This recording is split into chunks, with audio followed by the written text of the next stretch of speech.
The boss offered 50 grand for my breast milk. I thought he was a freak wanting to take it home for a kid. That was until I saw him, body limp and weak, checking my milk like it was an elixir of life. Only then did I realize he needs human milk to survive. Later, the price tag hit $500,000. The catch, he wanted it straight from the source for the money. I said yes. Then came the day he asked for $5 million. Would you let me? My boss called me in.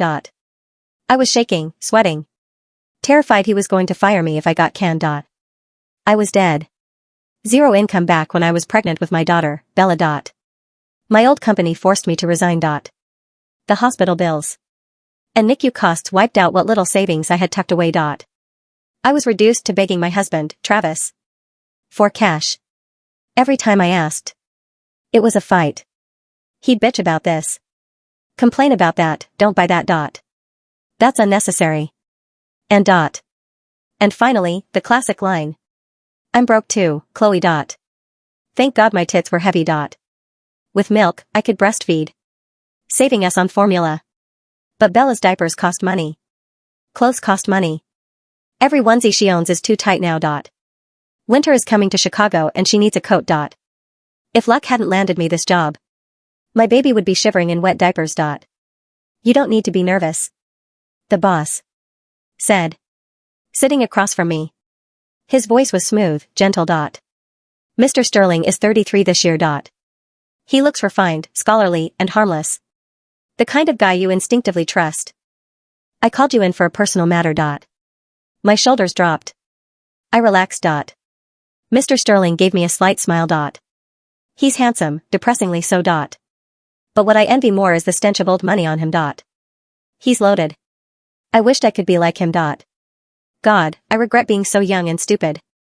Marrying Travis. And popping out a kid before I knew how the world worked. Now my life is a misery and my child is suffering for it. Are you currently lactating? I want to buy some of your breast milk. Is that okay? Rest assured, I will pay. I naturally assumed he had a kid at home. Or maybe a friend's baby was starving and the mom ran dry. In our mommy groups, people ask for donor milk sometimes. Usually nobody charges for it. If you're leaking, you donate. So I said, Mr. Sterling, if you need it, you don't have to pay. Bella can't finish it all anyway. I usually just dump the extra down the sink. Mr. Sterling shook his head quickly. No. I don't like owing favors. Plus, I need a strict daily supply. If I don't pay you, I can't enforce my demands. Demands, okay. If money wasn't involved, demands would be rude. But with cash on the table, that changes things. I nodded. All right. But you don't need to pay too much. Just a token amount. Kissing the boss's ass seemed like a good insurance policy against getting fired. Mr. Sterling added me on Venmo and instantly zapped me $50,000. Holy shit. I stared at him in shock. That's way too much. He stopped me from protesting. Don't refuse. I have a lot of requirements. You've passed your medical checks, so I know your milk is clean. Also, I have some intrusive requests, which is why the price is so high. Looking at that $50K, my heart ached. My bank account currently had $80 in it. I skipped lunch daily, surviving on the free crackers and stale coffee in the break room, just to save pennies. I was dirt poor because I was poor. Travis and his monster of a mother, Mrs. Higgins, treated me like garbage and I couldn't dare divorce him. If I divorced him, they'd fight for custody. With no money, I'd lose Bella even if I won. I couldn't afford childcare, which meant relying on my mother-in-law to watch her. Leaving Travis meant renting my own place. More money I didn't have. I regretted being young and dumb. I jumped into marriage and motherhood blind. Now I was trapped in quicksand. But this $50K, this money solved a huge chunk of my problems. Mr. Sterling laid out his rules. First, you need to pump here in my private office every day. Nowhere else. I need to ensure the milk is sterile and safe. That made sense. Rumor had it Sterling came from a billionaire family. Rich people are paranoid about getting poisoned. Second, to guarantee the nutritional value, you must eat 3 meals a day prepared by my personal chef. Wow. Rich people are difficult. But this was good for Bella's milk quality. Plus, eating dinner here meant I didn't have to go home and face Travis and the old hag for dinner. Win-win. Third, during the lactation contract period, I expect you to abstain from sexual intercourse. Me? That was incredibly invasive. But the man gave me 50 grand. And honestly, the thought of Travis touching me made my skin crawl. Anyway, I nodded happily. I went to the boss's private lounge to pump. It was humiliating actually being in his private space, doing something so intimate. But once you become a mom, your sense of shame drops to the floor. For the money, for my daughter's future. I gritted my teeth and hooked up the suction cups. I walked out holding 2 bottles of warm milk. Face burning, I asked Mr. Sterling. All done, should I put these in the fridge for you? He didn't even look up. Just leave them on my desk. I'll handle it later. Dinner was served in his office. Rich, nutritious, and delicious. I pumped one more time, then clocked out to go home. First thing I did was transfer the cash to a secret account. I was terrified Travis would see the notification. I was going to divorce that loser. The water in my brain, the naivety that led me to marry him. I'd mostly drained away after the trauma of childbirth and poverty. But not yet. I needed to pass my probation period at work. I needed steady income. Mr. Sterling's 50K. I was my safety net. I also needed Bella to be a little older. Maybe old enough for daycare. Right now, I couldn't trust a stranger and I couldn't afford a nanny. So I had to wait. When I got home, my mother-in-law shoved the baby into my arms and left to go play bingo. Travis was sprawled on the couch playing on his phone. He didn't make much money back in the day. I hoped he'd help out around the house, but asked him to lift a finger and he'd scream that he was studying. He claimed he was studying for a government job to give us a better life. Ask him again and he'd get violent. Before I got pregnant, Travis waited on me hand and foot. He was patient, did the laundry, cooked, cleaned. He said he wanted to treat me like a delicate flower. He once saved 3 months of wages just to take me on a vacation. If I liked a purse, but said no because it was too expensive. He'd borrow money from friends to buy me the knockoff, just to see me smile. I thought that was love. I was willing to marry a broke man, as long as his heart was entirely mine. But the second the stick turned blue, he changed. No chores. No money. He started preaching frugality. If he'd shown his true colors earlier, I wouldn't have looked at him twice. I was in the bedroom nursing Bella, looking around the cramped, messy rental apartment. I felt lonely and hopeless. I couldn't imagine raising my daughter in this squalor. At night, the baby slept in the bed with us. Travis came over and started yanking at my pajama pants. Before he used to woo me, he made me feel cherished. Now I was just a wormhole to jerk off into. No foreplay, no love. I wasn't in the mood. He clicked his tongue, annoyed. It's been long enough. Doctors say we can fuck now. I pushed him away. In the struggle, I slapped him. Travis slapped me back hard. In the dark, we stared at each other, silence. I lunged for my clothes again. I grabbed my heavy phone and smashed it against his head. Travis flipped on the lights, roaring, "Chloe! Are you crazy, you bitch?" I was scared. He looked like a demon. The noise woke the baby. Bella started screaming. I picked her up to soothe her. Travis, blinded by rage, shoved me hard. I couldn't dodge. I fell backward, hugging Bella tight to shield her, hitting the floor hard. Luckily, I took the impact. I held Bella up so she wouldn't hit the ground. Mrs. Higgins burst into the room without asking a single question. She rushed over and slapped me across the face 3 times, screaming, "You useless cow making noise. Disrespecting my son. You want to die." I couldn't fight back. Bella was shrieking in terror. Travis stood there watching coldly as his mother beat me. After she finished, she spat venom at me.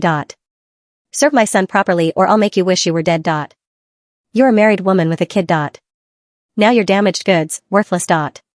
"You exist to serve my son like a horse or a cow." Then she turned to Travis. "Women need to be beaten. That's how they learn. You were too soft on her before. Made her forget her place." Travis nodded, "I know, ma." "Take the kid." Mrs. Higgins lunged to snatch Bella. I knew what Travis wanted to do. He'd forced me before. He had said, "We're married. Stop acting like a nun. Even if I rape you, what are you gonna do? Call the cops? It's my right. I was shaking, trembling. I couldn't fight both of them. And I had the baby before I gave birth. They were just impatient. But now they were monsters. The door slammed shut behind Mrs. Higgins as she marched out with a screaming Bella. I was pinned to the mattress, Travis's weight a suffocating, sour-smelling mass above me. He looked at me not with passion, but with the cold, calculated cruelty of a man reclaiming a piece of property. You think that job makes you special? He hissed, his fingers digging into my shoulders. You're just a faucet, Chloe. And everything that comes out of you belongs to me. I didn't cry. The tears had dried up somewhere between the second and third slap from his mother. Instead, a cold, hard knot formed in my gut. I remembered Mr. Sterling's voice. I expect you to abstain from sexual intercourse. If Travis did this, I would lose the $50,000. I would lose the only ladder out of this pit. As Travis reached for the light, I didn't fight him with my hands. I fought him with the truth. If you touch me, I said, my voice eerily calm, I lose the bonus. $50,000, Travis. Cash. He froze. The greed in his eyes fought with his rage. It was the only thing that could stop him. What bonus? My boss, I lied, or at least redirected the truth. It's a health compliance contract. If I'm not pristine, the insurance for the company's high-level health program fails. They track everything. If you touch me tonight, you're flushing 50 grand down the toilet. Is your ego worth that much? Travis stared at me, his breath hot on my face. Finally, he spat on the floor and rolled off. You better not be lying. I want to see that money by Friday, or I'll take it out of your hide. I didn't sleep. I waited until the house fell into the heavy, rhythmic snoring of the two monsters in the other rooms. I crept into the kitchen, packed a small bag for Bella, and stared at my phone. The $50,000 was there, sitting in an account Travis didn't know existed. I couldn't run yet, not without a permanent plan. I needed to be a ghost. The next morning, I arrived at the office early. My face was swollen, a purplish bruise blooming across my cheekbone like a sick flower. I tried to cover it with foundation, but it was like trying to hide a fire with a lace curtain. When I entered Mr. Sterling's private office to deliver the morning's bottles, he was standing by the window. He looked thinner than yesterday, his skin a translucent, sickly ivory. He turned, and his eyes immediately locked onto my face. The scholarly and harmless man vanished. For a second, his eyes flashed with a predatory sharpness that made the hair on my neck stand up. Who did that? He asked. His voice wasn't gentle anymore. It was a low, vibrating hum. I tripped, I muttered, setting the bottles on the desk. Mr. Sterling walked toward me. He didn't stop until he was inches away. He reached out, his fingers cold as ice, and tilted my chin up. I don't pay $50,000 for damaged goods, Chloe. And I don't like it when people touch what I've invested in. He picked up one of the bottles, unscrewed the cap, and drank. He didn't use a glass. He downed it in 3 long, desperate gulps. As he did, I watched the color return to his face. The tremors in his hands stopped. It was like watching a dying battery hit a charging port. Your husband, he said, wiping his lip. It wasn't a question. He's a waste of skin. I'm leaving him, I said, my voice trembling. I just need time. You don't have time, Sterling said. He sat back in his leather chair, looking at me with a terrifying intensity. He's going to escalate. And you're going to lose your milk supply from the stress. I can't have that. My condition requires a certain level of purity and consistency. He leaned forward. $500,000, Chloe. Right now. In exchange, I provide you and your daughter with a secured residence. Bodyguards. A legal team that will strip that man of his parental rights before the sun sets. My heart hammered against my ribs. What's the catch? Sterling's gaze dropped to my chest. The pumping process is inefficient. The plastic, the cooling, the reheating, it denatures the antibodies I need. If I'm going to pay for your life, I want it straight from the source. Twice a day. No bottles. No barriers. The room felt small. The air felt thick. He was asking me to be more than an employee, but less than a lover. I was to be his life support. $500,000? I whispered. And your freedom, he added. Think of Bella, Chloe. Do you want her to grow up in a house where slaps are the primary language? Or do you want her in a nursery with a view of the lake? I thought of the slap. I thought of the way Travis looked at me like a piece of meat. Then I looked at Mr. Sterling. He was a freak, a mystery, a man who drank human milk to keep his heart beating. But he was a man who asked. Yes, I said. The transition was violent and swift. That afternoon, 3 men in charcoal suits met me at my apartment. They didn't knock, they walked in with a court order and a level of aggression that turned Mrs. Higgins into a stuttering mess. Travis tried to swing at one of them. 2 minutes later, he was face down on the carpet with a knee in his back, being served with a restraining order that cited a litany of domestic abuse evidence I didn't even know Sterling's people had gathered. They took Bella. They took me. By nightfall, I was in a penthouse. It was a fortress of glass and marble. Bella had a room larger than our entire old apartment, filled with toys and a private nurse. But the payment began at 9:00 p.m. Mr. Sterling, Elias, he told me to call him, was waiting in the library. The lights were dimmed. He was wearing a silk robe, looking fragile again. The $500,000 had hit my account an hour ago. I felt like a mercenary. Sit, he said, gesturing to the chaise lounge. The shame I thought I'd lost during childbirth came roaring back, hot and suffocating. But then I remembered the bank balance. I remembered the silence of the penthouse, free from Travis's yelling. I unbuttoned my silk blouse. My breath hitched as Elias moved closer. He didn't touch my waist or my hips. He didn't look at me with lust. His focus was singular, biological. When he leaned in, I closed my eyes. It was a bizarre, quiet intimacy. There was no pain, only the strange sensation of life leaving my body to sustain his. He was greedy, his hands gripping the edge of the lounger as he drank. I felt like a goddess and a cow all at once. When he finished, he didn't pull away immediately. He rested his forehead against my skin, breathing deeply. You have no idea, he whispered, his voice sounding stronger, richer. The doctors call it a rare hematopoietic deficiency. My body destroys its own red blood cells. Nothing works, not transfusions, not synthetics. Only this. Only the white blood of a mother. He looked up at me. His eyes were clear, piercing. You're not just an employee, Chloe. You're my heartbeat. For the next month, I lived in a dream.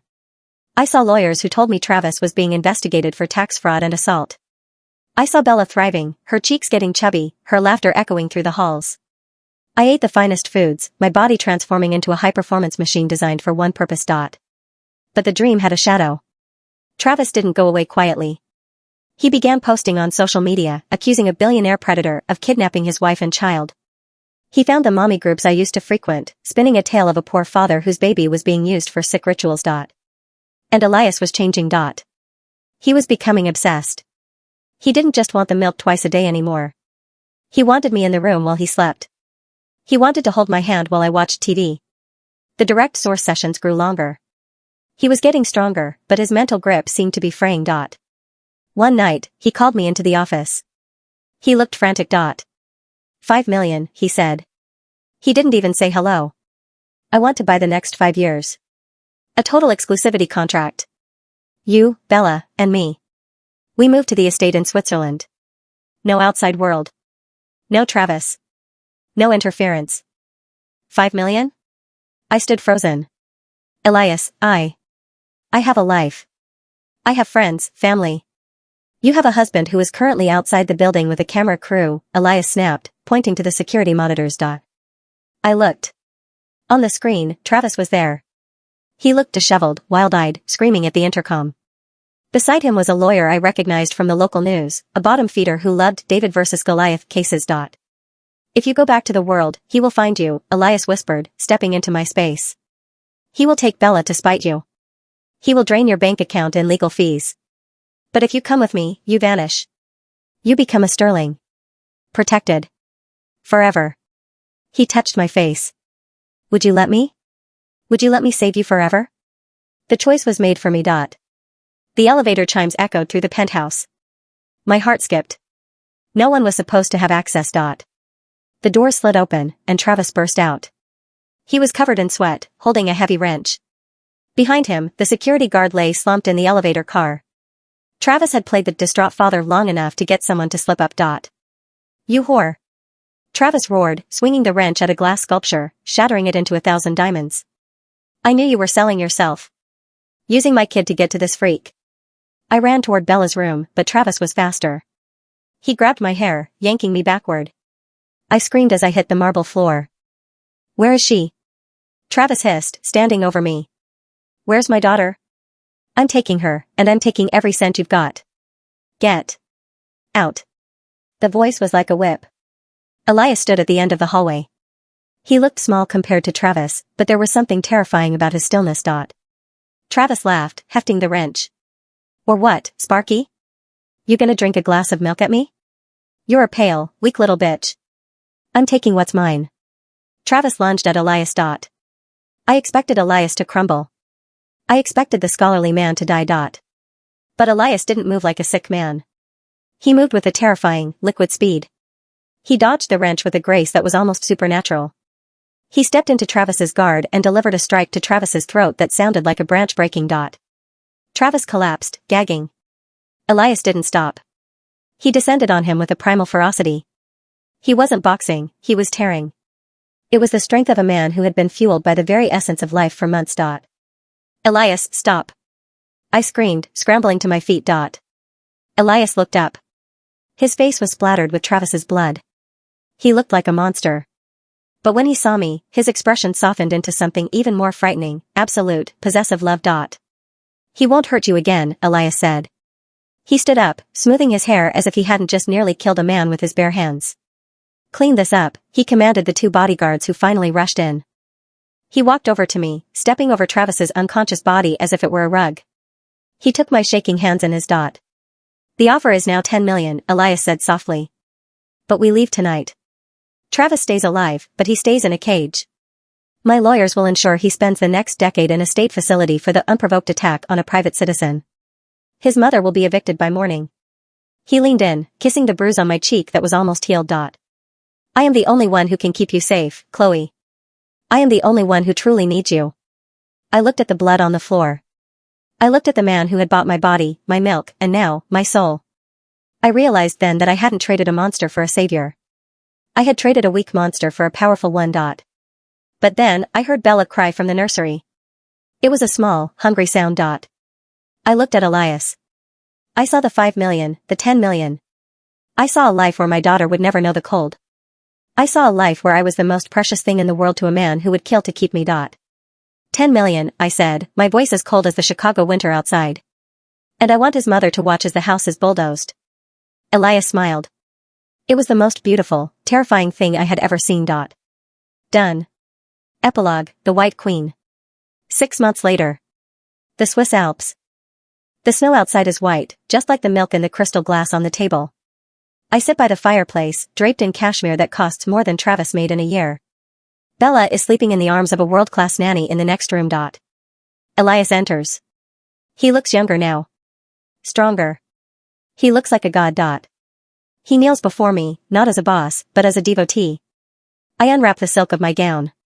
I don't feel shame anymore. I feel power. He is the billionaire. He owns the world. But I am the one who keeps him in it. Every drop he takes is a link in the chain that binds him to me. I am Chloe Sterling now. I am the source. And in this gilded fortress of ice and silence, I have finally learned how the world works. Money doesn't just buy things. It buys the right to be the one holding the leash. And I will never let go.